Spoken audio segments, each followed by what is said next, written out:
Hola a todos, bienvenidos a Elemental, su club de aprendizaje. Mi nombre es Pedro, estoy acá con Santiago. Hola. Y esta es nuestra segunda parte de Cómo hablar bien en público, libro de Dale Carnegie.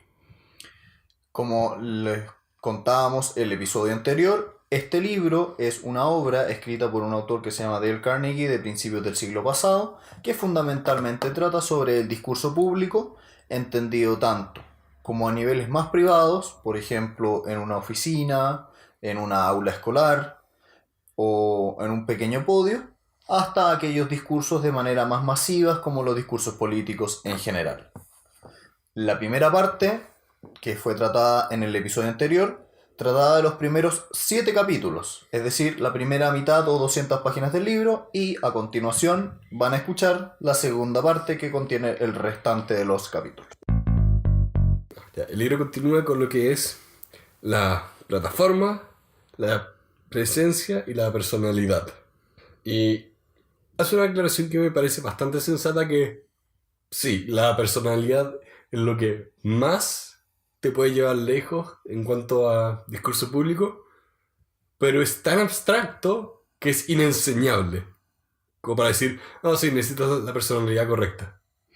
Por lo tanto, el autor se hace cargo más de aquellas características que rodean a un gran como orador muy elocuente. Por ejemplo, cosas muy sencillas. No hagas un discurso público estando cansado, intenta descansar antes. O si es que has comido mucho, deja un tiempo prudente o come ligeramente antes de dar un buen discurso. Por ejemplo, nosotros grabamos esto después del almuerzo y yo dormí una siesta. Amén. Otra cosa que es muy interesante es que el autor dice, ya, no podemos definir muy bien qué es una personalidad adecuada, pero sí podemos decir que los oradores que generalmente son más exitosos son aquellos que son más energéticos. Esa es la palabra que utiliza, energético. Y es muy cierto, nosotros generalmente cuando pensamos en un gran orador, no pensamos en una persona de tonalidad lenta, pausada, sino más bien pensamos en alguien vivo, elocuente, no sé si gritando, pero con un tono de voz que te invita a estar alerta. Sí, porque incluso cuando pienso a alguien, por ejemplo, que me encanta tanto este discurso, el de Martin Luther King, él habla con fuerza. Él tiene esa forma, el I have a dream. Suena grande, suena potente. Sí. Y esta personalidad energética va acompañada de muchas cosas. Por ejemplo, el autor habla mucho de... Por ejemplo. El autor habla mucho de aquellos pequeños gestos que son importantes. Cuando estás en una plataforma, sonríe, ten una cara alegre. O sé energético y a la vez vístete de manera adecuada y atractiva. Una persona que está vestida de una manera no adecuada a su contexto muchas veces le sustrae a su mensaje. Claro, si vas donde Roma es como los romanos. Y también con el tema de sonreír, es importante que la sonrisa atrae al público hacia ti, pero de ahí, una vez que tienes al público, tienes que hacer lo que requiere tu charla. Porque sería raro hacer una charla sobre quizá el holocausto estando sonriendo. Sí, perfectamente. También el autor se hace cargo de cosas cotidianas respecto, por ejemplo, de la cantidad de personas que existen. Si es que tú tienes una audiencia de 50 personas y una de 5 es muy distinto. Si tienes una de 5 personas y estas personas están dispersas a lo largo, por ejemplo, del aula, te conviene tomarlas y sentarlas, ojalá juntas, de manera de tú poder acercarte a ellas y hablar de una manera más informal. O sea, profesores, junten a su curso, que no estén en las esquinas. A mí me ha pasado que me han dado aulas grandes de 120 personas y los cursos son más pequeños, son de 70. Por lo tanto, hay veces que se sientan en las esquinas y yo derechamente les pido que se acerquen. Utilizo el pretexto de que no los veo bien y que soy ciego, lo cual es medio falacioso, pero ya. Bueno, lo que haga la pega, lo que haga el trabajo. Pero funciona. La postura también es importante. A mí me sucede mucho que mis alumnos suelen dar muchas disertaciones orales y sus pruebas son de carácter oral. Y la postura muchas veces es reclinada hacia adelante, encorvada, muy cerrada. Y eso da la impresión al auditor, en este caso yo, el profesor, de que la persona no está segura de lo que está diciendo, de que su mensaje es débil. Entonces, si es que puedes, párate derecho. Si es que hay un mueble adelante, ponte a un costado del mueble o córrelo, de manera de que no se tape ni se esconda tu corporalidad detrás de un mueble. Eso me ha tocado mucho verlo con mis compañeros que se esconden detrás de un mueble. A veces es complicado de mantener esto, especialmente si necesitas tener un computador. Entonces ahí lo que tienes que hacer es poner el mueble que tengas, el computador, al lado tuyo. Cosa que tú estás hablando y claro, puedas mirar a veces tu pantalla, pero no te esté bloqueando. Eso es lo importante. Es muy importante para la audiencia ver toda la expresión del locutor, porque muchas veces el lenguaje corporal dice mucho, o más bien, transmite gran parte del mensaje. Sí. Pasa un poco como en las películas, que las películas es un muy buen ejemplo para cualquier discurso, porque ahí está todo meditado. Todas las decisiones fueron conscientes para que si alguien se tenía que ver bien, se viera bien. Entonces traten de pensar un poco en eso, en el momento de estudiar el escenario que van a usar. Y piénsenlo como la audiencia. ¿Cómo los van a estar viendo ustedes? ¿Qué gestos van a usar? ¿Qué locuciones vas a usar? Muchas veces el gesto poco natural se nota. La persona que está utilizando y copiando gestos de otras personas que no les son muy propios, se notan raros. Sí, y acá él hace mucho énfasis en que si no sabes qué hacer con tus manos, ponlas a los lados o ponlas atrás, pero no le copies a alguien más. Una charla que yo recomiendo mucho ver, una charla que se llama The Magic of the Washing Machine, la magia de la lavadora de ropa. Y este es un autor el expositor era creo que un sueco, o de origen sueco, y tenía su acento bien notado, pero se entendía de todas formas. Y tenía una forma de moverse en el escenario, de gesticular. Aparte que la charla es perfecta, es mi favorita. La forma en que él usaba su cuerpo casi como si estuviera actuando para darle fuerza a cada momento. Y hay unos gestos que hace con la mano con los que da un punto a una de las ideas más importantes que hace. No voy a entrar en más detalle porque se las recomiendo ver y no estamos acá para discutir esa charla. Después el autor, avanzando un poco, se hace cargo de las aperturas, que muchas veces son muy débiles y por lo tanto generan que si es que tu puntapié inicial es muy débil, el contenido y desarrollo y conclusión muchas veces tienen que tener demasiada fuerza para salvar un mal inicio, porque un mal inicio te desengancha a la audiencia. Y acá es donde es importante todos esos detalles de la postura, sonreír, gesticular. Hay que poner a las personas en el estado emocional que necesitan para aprovechar La charla. la charla. Y respecto a la introducción, la recomendación concreta es que sea breve, que no utilice tantas frases, que caiga derechamente en el contenido sin mayores vueltas, porque muchas veces la gente se pierde en el camino. Sí. La otra vez leía que las personas requieren un minuto, 2 minutos. Era un tiempo específico de escuchar a una persona para acostumbrarse a su acento. Nosotros acá hablamos con acento chileno. Yo entiendo que eso debe ser muy propio de los estadounidenses, que tienen muchos tipos de acento dentro de un mismo lugar. Pero en cualquier escenario, la observación que hacen era, tienes que darle un tiempo a tu audiencia para que te escuchen y se acostumbren a escucharte. Y eso es un poco lo que tienen que también hacer en la introducción, donde, bien, tienes que hacer el trabajo de captar la atención, pero también tienes que darle un tiempo antes de que saltes a lo importante. Y tampoco es bueno que las personas que inician una charla partan disculpándose. Yo lo he visto muchas veces con la frase... Lo dijimos incluso la semana pasada. Lo dijimos en la clase pasada y en esta parte el autor lo trata de... No utilices frases como no soy un buen orador pero. No soy un experto en, pero. Ujú. Generalmente lo que va a hacer eso es debilitar la comprensión y estima de la audiencia sobre tu mensaje. Ujú. Muchas veces la idea cuando estás hablando en público es presentarte a ti mismo como alguien que tiene una idea o información que la audiencia no necesariamente tiene. Entonces para eso necesitas que ellos te miren como un tipo por lo menos de autoridad, como una autoridad informal de, muy bien, yo quizás no sé tanto de este tema, así que tú cuéntame. Entonces al momento de hacer la disculpa, hacer el gesto de humildad te entierra. Te aniquila. Sí. También sucede con el uso del humor. Muy pocos oradores, según este autor, son capaces de introducir un elemento humorístico en un principio de una charla y que se vean o salgan bien. Ujú.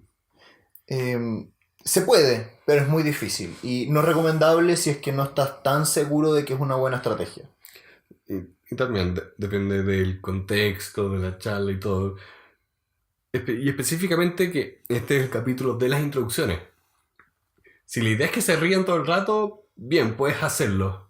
Creo que se llama Michael Gladwell, que tiene una charla donde él juega mucho con el humor, pero usa el humor como un medio para llegar como a esos momentos donde casi que te da un combo en la guata. En el estómago. Sí, el estómago. Guata es un chilenismo para estómago. Claro, ahí él trabaja con con el humor, pero no abre con el humor. El humor, insisto, el autor dice el humor no es malo, pero es muy difícil de utilizar. Sí. Entonces tienes que saber muy bien utilizarlo para hacer una apertura. Si no estás suficientemente tranquilo con el nivel humorístico de tu apertura, no lo utilices. Y ahí salta ya técnicas para atraer la atención inmediatamente. Y enumerando, simplemente enumerando para todos aquellos que nos escuchan, ahora las vamos a discutir, dice, utiliza alguna de las siguientes estrategias de apertura. Crea curiosidad, 1. Utiliza una historia, 2. 3. Inicia con una imagen específica. 4. Utiliza una exhibición de algo. 5. Haz una pregunta. 6. Inicia utilizando una cita interesante. 7. Muestra cómo el tema afecta a un interés vital de la audiencia. Y número 8. Inicia con hechos choqueantes o difíciles o impresionantes. Yo tengo que decir que acá en el libro él entra más en detalle cuando habla de hacer una pregunta, porque he visto muchas presentaciones que parten con una pregunta que por la forma en que la plantean yo no quiero responderla. Diría que el tono de las preguntas que me desagradan en una presentación me suenan a un comercial. Me suenan a un comercial de detergente. Como, ¿se han hecho esta pregunta? No me he hecho esta pregunta. Por favor, tú responde. Hay formas específicas de presentar una pregunta que tienen que también llamar a la curiosidad. Tienen que presentar una investigación. No puede ser como no puedes hacer una pregunta que asume algo de la audiencia. La idea de la pregunta es que el auditor piense contigo y que esté dispuesto a cooperar contigo en la resolución de ese problema. Exacto. Como, ¿cómo podríamos arreglar el problema del transporte público? Y que la gente piense, ¿cómo lo haría yo? ¿Qué estrategia? ¿Qué me va a decir el autor? Y esta parte del libro es bastante práctica para todos aquellos que quieren leer este libro en algún minuto. En esta parte el autor da literalmente 8 estrategias y 8 ejemplos de aperturas. O sea, de hecho, más de 8 ejemplos. Varios ejemplos por cada una de estas estrategias. Y es muy práctico en el sentido de que si es que tú quieres utilizar una de estas estrategias paso por paso, esta es la parte donde lo puedes encontrar. Y antes de seguir, un ejemplo de otro libro, que esta era una novela, que hace esto de hacer un inicio que sea chocante. Y lo hace con la primera frase que es: un día desperté en mi departamento para descubrir que toda la ciudad estaba cubierta por 2 metros de jalea que comía carne. No sé qué tipo de novela estás leyendo, pero ya. Era una comedia. Entonces cuando leías esa primera oración, te reías, pero te ponía perfectamente un poco en el tono de esta comedia apocalíptica. A mí me gustó mucho, lo dejo enunciado para que todos aquellos que que vayan a tomar el libro pongan énfasis en esta parte, pero respecto de crear curiosidad, el autor utiliza un ejemplo de una charla de Christmas Carol, que es un típico cuento de Navidad. cuento de Navidad típico norteamericano. Y Scrooge. no quiero darles el detalle porque la forma de la apertura es muy muy buena, me llamó mucho la atención. Por lo tanto, los invito a leer este libro, en específico esa parte, para que se impresionen de una muy buena apertura. Ya sé cuál es. También, por ejemplo, las citas es bastante difícil utilizarlas de manera adecuada, porque una buena cita es aquella que, en primer lugar, es atingente y, en segundo lugar, es de un autor que tiene que, en la medida de lo posible, ser relativamente conocido para tu audiencia, de manera de que ayude con un argumento de autoridad a darle fuerza y peso a tu mensaje. No cualquier cita sirve. Exacto. Algo que noté acá que me da risa porque muchas de las técnicas que existen acá lo que hacen es aprovecharse de los sesgos de las personas, como apelar a la autoridad. También habla en un minuto acá de que la primera idea que entra en la cabeza de una persona es difícil de que salga. Y aprovechate de eso, aprovechate de los sesgos del cerebro. También otra cosa que utiliza mucho recurrentemente, y lo conversábamos en el episodio pasado del podcast, es el uso de imágenes. Sé muy visual para hablar. Uh-huh. Compara con figuras que sean fáciles de imaginar. Si es que estás pretendiendo hablar de un perro, dilo y cuéntalo en detalle. Era un chihuahua de 10 centímetros de altura, con tal color y de tal forma. Hay una parte de la charla que la gente tiene que entender para seguirte. Y eso tiene que estar claro. Tú sobre eso puedes construir una sorpresa. Los grandes oradores, estoy pensando incluso históricamente, tienes personas como Jesucristo que utilizaban parábolas, que era aterrizar ideas muy difíciles a figuras o formas cotidianas, de manera de que el público, que era bastante ignorante, fuese capaz de entenderlo. Uh-huh. Y en este sentido, y el siguiente capítulo está muy de la mano con el de las aperturas, dice, comienza siempre, ojalá, con un piso común, o con una temática común, o con un acuerdo entre tú y la audiencia. Uh-huh. Acá me acuerdo que el autor da este ejemplo de Lincoln, que tenía que dar un discurso en el sur. También esto era el sur de Estados Unidos. Lincoln ya era conocido como alguien que estaba contra la esclavitud y en varios estados no lo querían por eso. Entonces, él tenía que abrir su discurso de manera que no le dispararan en el acto. Y lo que hacía era que apelaba a que con su audiencia, que él también era sureño. Lincoln también era sureño y les hablaba de este pasado común que tenían. Y con eso después podía seguir su discurso. Lo que acá también pone en tu charla no puedes partir y que la audiencia te diga no. No puedes. Ellos si te dicen no, se cierran y te dejan de escuchar. La idea de que no te digan no de manera intelectual. Sí, ese es el punto. Que no estén en desacuerdo al comienzo de tu charla. Sí, y por eso yo odio cuando me dicen, ¿usted se ha preguntado? No, no me he preguntado. O muchas veces las personas parten con falacias o con competiciones de principios que terminan generando de manera inmediata en un auditor relativamente inteligente sospecha. Sí, o también, acá lo pone de, voy a probar X e Y. ¿Vas a probar X e Y? ¿Realmente vas a probar eso? Y eso genera el tiro suspicacia. Sí. Hay formas de presentar hipótesis y esa específicamente no es una de ellas. Después viene el contenido propiamente tal de la charla, que es muy relevante y que fue mayormente abordado en la primera parte del libro, y que todos aquellos que nos están escuchando pueden volver al episodio anterior del podcast para ver el detalle. Y pasa en el siguiente capítulo al cierre o cómo cerrar una charla. Y es realmente un punto muy estratégico porque generalmente lo que más recuerda a la gente es el cierre. Es la última frase, es el último párrafo. Por lo tanto, no puedes dejar al azar una cosa tan importante de un discurso como el cierre. Ujú. Porque finalmente es tu oportunidad de o reiterar lo que querías decir para que realmente se lo lleven, o también llamar a la, ¿cómo dicen? Llamar a la acción para que de tu charla hagan algo concreto. Por eso es que es muy relevante planificar los cierres cuidadosamente. Practica las charlas, los cierres, perdón. Practica y aprende casi de memoria cada palabra.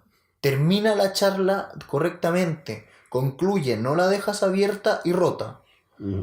Son algunas de las recomendaciones concretas del autor. Yo pienso, o más que pienso, me acuerdo hace un par de semanas que vimos La Mujer Maravilla y como el final de esa película no era tan bueno como lo que había venido antes y eso nos dejó un gusto negativo. Se cayó en... 10 minutos antes del final. Sí, 10 minutos antes hubieras cortado la película y hubiera sido espectacular. Uh-huh. Pero en fin. Una cosa que es muy interesante es que tiene que haber una cierta orgánica entre un buen inicio, desarrollo y conclusión. Tiene que haber un hilo conductor entre lo que dijiste en un principio y el cierre. No pueden estar desconectados, porque de ser así, la audiencia lo va a sentir. Sí. Volviendo al ejemplo que di antes de la lavadora, esa charla es brillante en hacer eso, donde hay el orador parte su charla hablando de que le encanta la lavadora de ropa y usa la lavadora de ropa para hablar de tiempo, energía, ecología, economía, política socioeconómica, todo con la lavadora. Y él termina volviendo a la lavadora y concluyendo con la magia de la lavadora que le dio tiempo a su familia para que a él le leyeran libros y aprendiera a leer. Ya. Hace un círculo completo con este tema de la lavadora. Y en esta parte el autor, tal como nos dio un catálogo de aperturas, nos da un pequeño catálogo de cierres.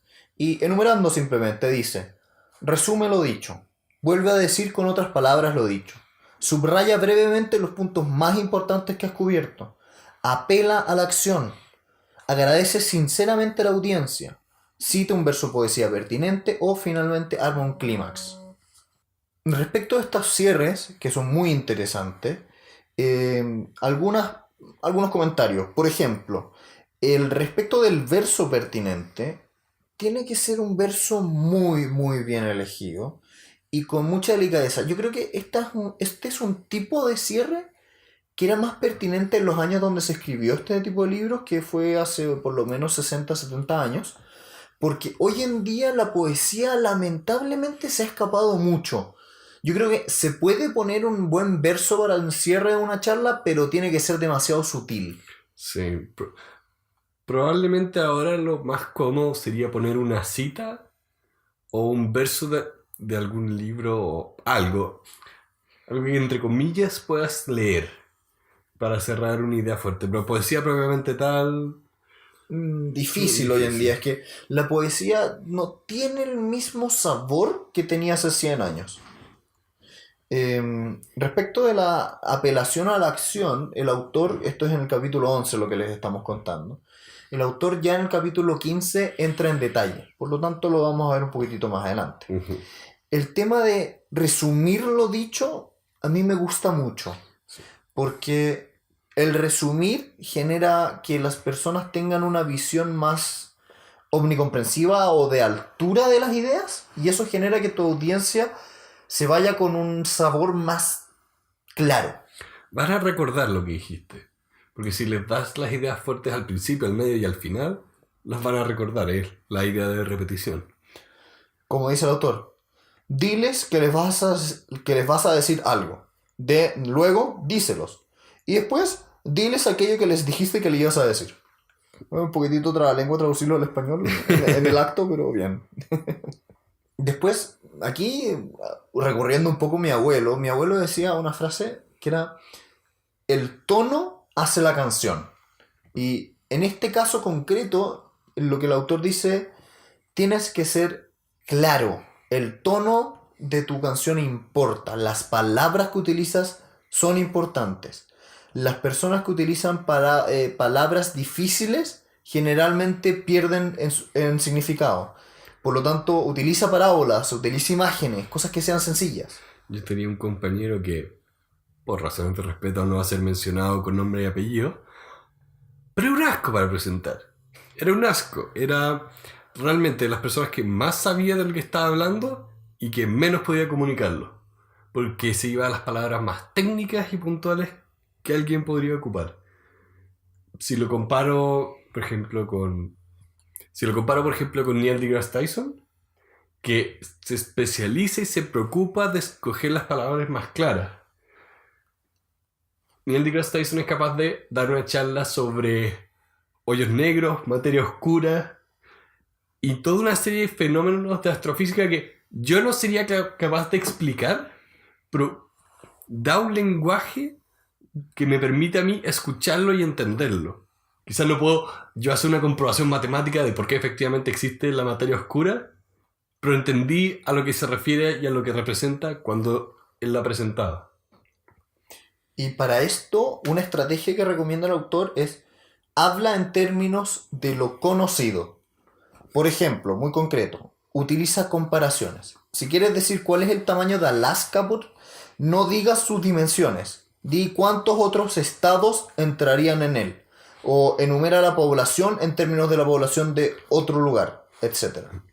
Hay un mapa muy choro que de hecho mostraron una vez en Reddit, que era ¿qué tan largo es Chile?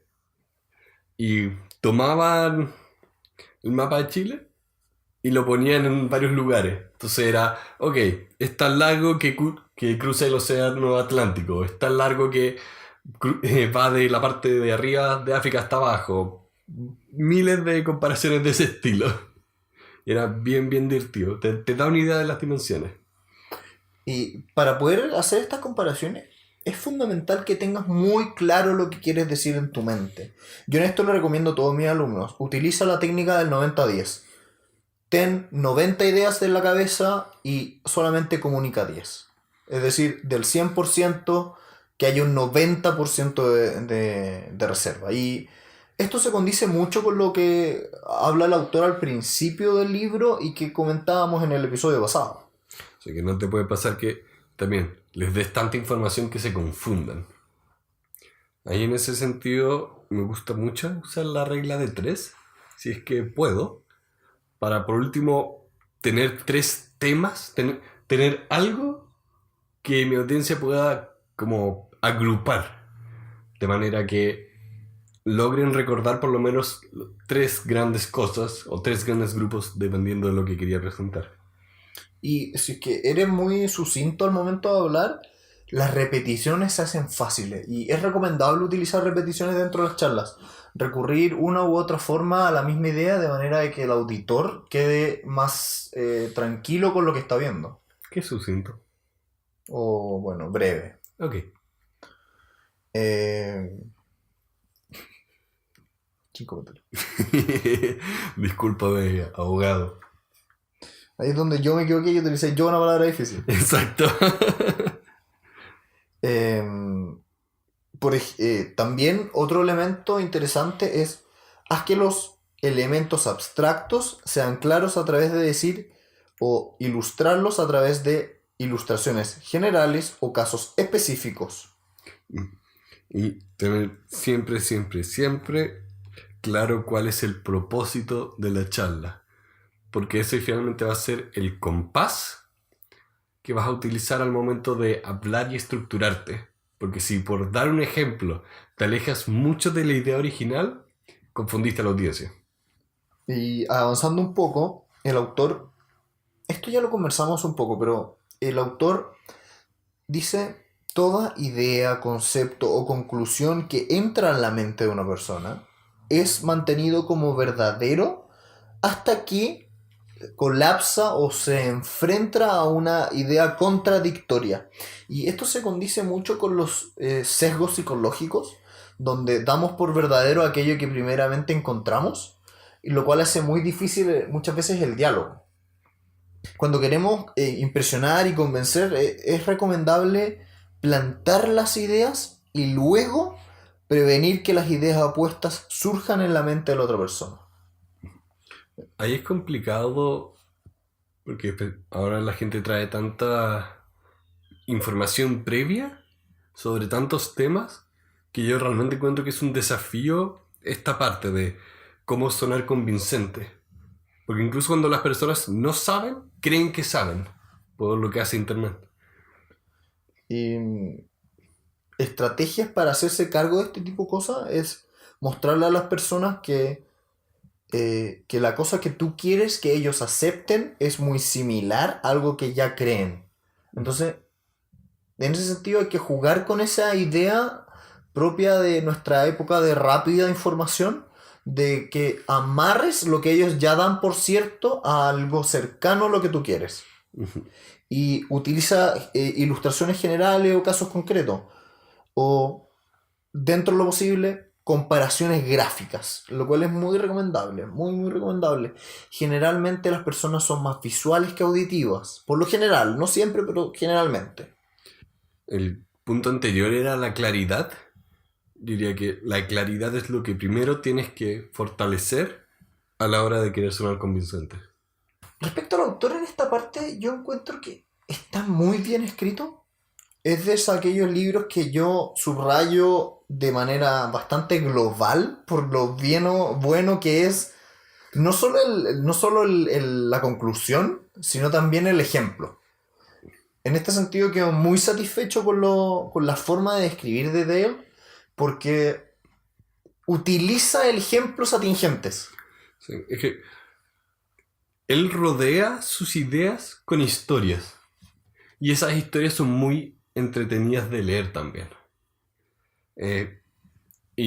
Se asocia a lo que el mismo libro trata de hacer, de comunicar ideas de manera eficiente. Las historias son fundamentales. Los seres humanos estamos casi que preprogramados para escuchar una historia y encontrarla interesante. Y de esa historia, lo que recomendable según el autor es intenta ojalá utilizar historias que tengan elementos relativamente extraordinarios. Dentro de algo ordinario. Porque eso despierta curiosidad sobre todo. Sí, es como cuando uno ve accidentes de auto en internet, que la persona sale disparada y cae de pie. No lo he visto, pero ya. Despierta tu curiosidad, ¿no? Sí. Porque, claro, todos estamos acostumbrados a ver accidentes en auto o cosas normales del día a día. Estamos acostumbrados a ver los árboles estar de pie, no que se caigan y que no aplasten a alguien por 1 centímetro. Eso es un ejemplo de algo ordinario traído a algo extraordinario. Otra parte que me gusta de este libro es que es muy sincero respecto de qué son aquellas cosas que les interesan a las personas escuchar. Y habla de si eres capaz de hablarle a las personas sobre cosas que les afectan a ellos, eres capaz de esa manera de entrar entre comillas en su ego y por lo tanto te van a poner más atención. También otros temas muy recurrentes en cuanto a interés son el sexo, la propiedad y la religión, que generalmente son aquellas cosas que no deberían conversarse en la mesa de cualquier persona en teoría, pero son las que llaman la atención. Sí. Y que generan más polémica. Sí, es la idea de no discutir eso en la mesa es para que la gente no discuta, porque en teoría a todos nos importa tanto esas cosas que nos vamos a acalorar al momento de discutirlas. Por lo tanto, si su intención es cautivar a la audiencia, necesitan hablar de esos temas y ustedes ser quienes atrapen la atención. En ese sentido, es muy interesante cómo esos temas tan, comillas, tabú, en términos, por ejemplo, familiares, son tan fáciles de utilizar en términos de oratoria. Sí, yo te diría por eso algo como esto, historias como la charla TED de El hijo del terrorista. Esa charla es muy buena porque tú no te imaginas el tipo de historia que va a ser, porque está hablando de los temas que uno considera lo más delicados que pueden existir. Y viene esta persona a enfrentarte con esas ideas simplemente. Y habla de manera derecha y clara. Y honesta también. Y como decía y adelantaba un poco más atrás, los cierres muchas veces tienen lo que se llama un llamado a la acción, call to action. Y es fundamentalmente esta la parte donde un orador que intenta mover a las masas no puede fallar. ¿Y cómo lo logras? En primer lugar, y lo más importante, es ganarte la confianza de la audiencia. Que las personas que te estén escuchando hayan sido correctamente introducidas a la idea y que tú parezcas una persona calificada para hablar del tema y por lo tanto las personas se hagan cargo de tus conclusiones de manera personal. Por ejemplo, cuando la gente quiere que uno done a una obra de caridad que necesitan, y es realmente difícil esta parte, porque es muy distinto poner like en Facebook que darte el tiempo para ir a tu banco, para ir al computador, sacar la tarjeta de crédito, cualquier cosa que necesitas hacer para poder donar a una obra de caridad. Son acciones que, entre comillas, requieren más energía, disposición y tiempo. Y en ese sentido, Dale habla de varios elementos o motivos por los cuales las personas actúan. Y dice, intenta apelar, por ejemplo, a su deseo por el provecho económico, a su deseo de autoprotección, a su orgullo, a su placer, a sus sentimientos, a su afecto, a sus ideales religiosos, a su justicia, a su misericordia, a su perdón o a su amor. Y el autor es bastante bueno dando ejemplos, por lo tanto también es una sección del libro bastante recomendable, pero creo que no vale la pena entrar en detalle en ellos. No. Si puedes, muchas veces apela al ego de las otras personas. Eso es muy, muy bueno para movilizarlo, porque las personas, digan lo que digan, muchas veces se mueven por lo que a ellos les afecta, y lo cual es legítimo. Sí, sí. No sé si lo hemos hablado acá antes, pero ciertamente lo hemos hablado fuera del podcast de incluso una persona altruista que decide ir a África a ayudar, lo está haciendo por un tema de ego, en el sentido de que esa persona disfruta hacer esa actividad y disfruta su propia imagen. O sea, en otras palabras, todos nosotros tenemos una identidad y una idea de quiénes somos. Y vamos a realizar actividades que reafirmen esa idea. Si nosotros creemos que somos personas generosas, vamos a hacer cosas que se consideran generosas porque refuerzan nuestra idea de quiénes somos. De hecho, no es para nada incompatible el ayudar al prójimo y ser feliz uno mismo en ello. No, la felicidad y la filantropía no tienen por qué ser incompatibles con la felicidad propia. No, y yo creo que acá tenemos un problema en el lenguaje, que la palabra ego está tan asociada a ególatra, o las ideas más crueles de las personas actuamos por ego, por lo tanto voy a hacer algo que a ti te haga infeliz para mí hacerme feliz. Ego en sí es neutral. Sí, en realidad las personas pueden preocuparse del prójimo y a la vez ser feliz haciéndolo. No, yo en este sentido no estoy tan de acuerdo con la herencia cultural que en este país muchas veces tenemos, donde para ayudar al prójimo hay que sufrir, lo cual es una idea muy, digamos, proveniente de movimientos cristianos, católicos. El mártir. El mártir que sufre para ayudar y venerar a su Dios. No estoy de acuerdo en ese sentido. Yo creo que no tiene nada de incompatible el hecho de querer ayudar al prójimo y ser feliz en el camino. Es muy distinto sacrificar tiempo y dedicación a fragilarse. Y finalmente, ya en la parte, digamos, más técnica, diría yo, del cierre, que tiene que ver con la dicción. Tiene que ver con por qué hacemos lo que hacemos, cómo lo hacemos, cómo se ve lo que decimos y qué decimos. el lenguaje que utilizamos es parte muy importante de la forma en que somos evaluados por nuestros auditores.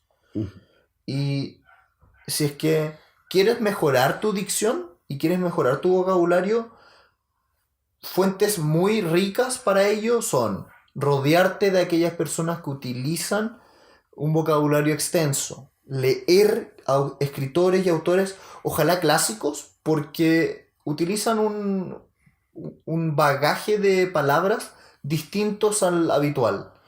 Dentro de lo posible, evita la televisión de gama baja, más, digamos, más superficial. Gente, no hablen como hablan en los reality shows.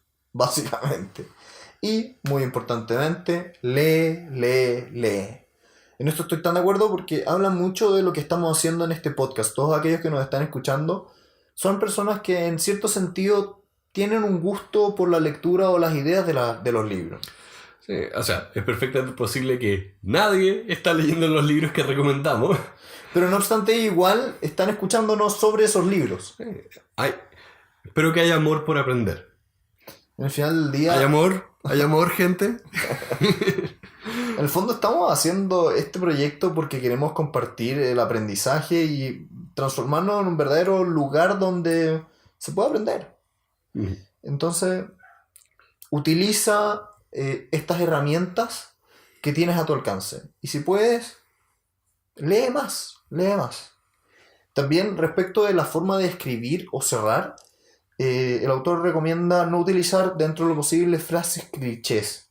Sé preciso, sé exacto, intenta y ten el coraje de escribir y hablar distinto. Y con eso el autor cierra el libro de manera completa, refiriéndose a la parte más técnica de un cierre, y da fin a este curso que se tradujo en un libro. ¿Qué te pareció? Me encanta este libro. Tengo que decir que es mi Biblia, tanto porque encuentro que es el mejor documento para uno de los temas que más me importan, y también porque soy un pésimo estudiante y no lo repaso periódicamente, porque acá realmente es un libro que me encantaría saber al derecho y al revés, para cada vez que tengo que escribir algo, usar cada uno de las recomendaciones y de los puntos que da este libro. Porque son concretas, son utilizables, son realmente prácticos. Y no hay muchas razones para no utilizarlos.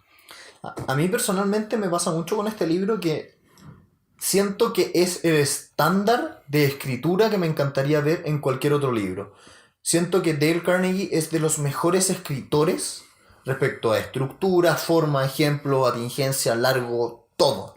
De hecho, este libro tenía eso que hablaban en cómo leer un libro, de que los capítulos te dicen de qué se va a tratar, hay resúmenes al principio y al final. Está realmente hecho para aprender. Y da gusto. Es de esos libros que tú no puedes dejar. Y que lo lees una y otra vez. O sea, este libro nosotros lo leímos... A ver, te voy a decir exactamente.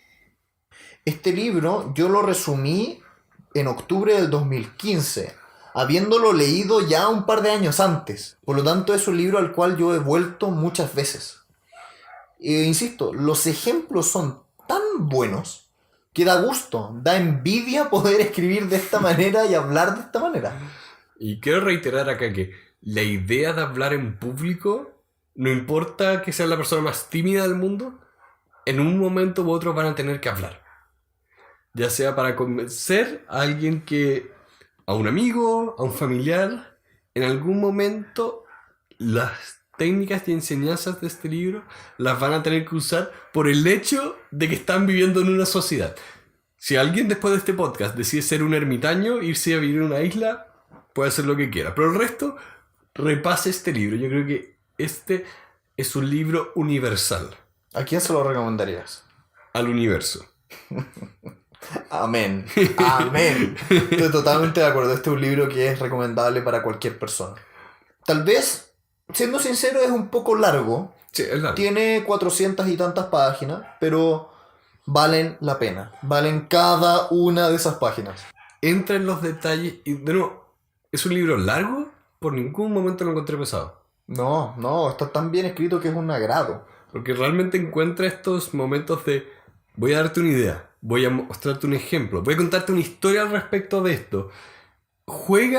El libro mismo juega con las herramientas del libro, con la forma de curiosidad, preguntas, entretención, es mágico en ese sentido. Es maravilloso cómo una persona te enseña algo y te das cuenta una vez que terminaste que utilizó las herramientas que te estaba enseñando Sí.